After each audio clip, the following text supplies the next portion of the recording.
Ici les Franco-Reporters. Moi je m'appelle Joachim, je suis français et je fais de la guitare.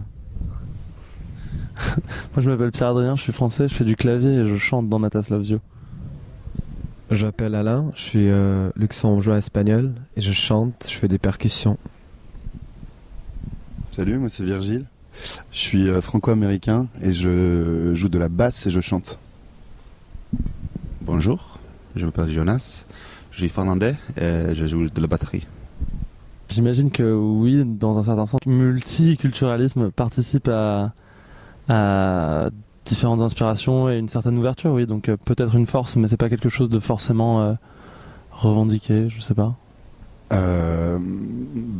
Ça fait longtemps qu'on attend ce moment, la sortie de notre premier album. Je pense que ça va être une étape très importante dans la vie de notre groupe.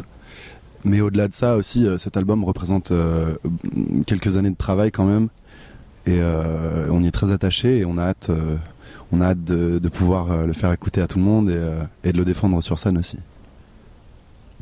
Oui, je pense qu'on s'inspire un petit peu de notre vie pour écrire nos textes, dans le sens où, je sais pas, on est des jeunes de 20-25 ans qui habitons dans une mégalopole, et que ça nous a inspiré sur le sujet de l'album qui s'appelle The Eighth Continent, qui est l'histoire d'un personnage qui s'en va d'une ville dystopique. Donc oui, un petit peu. Après, c'est clair qu'on a essayé de transcender un petit peu le truc quand même.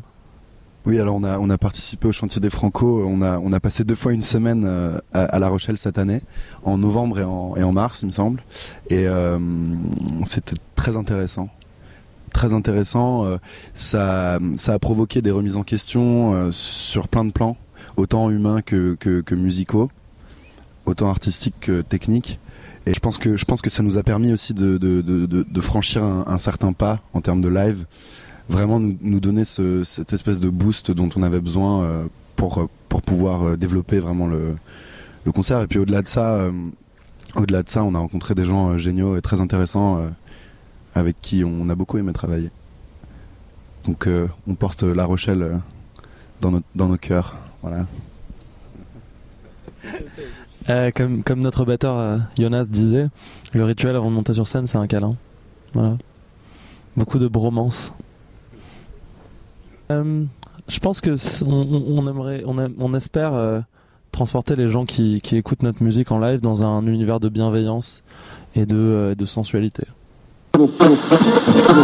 Ici les Franco-Reporters.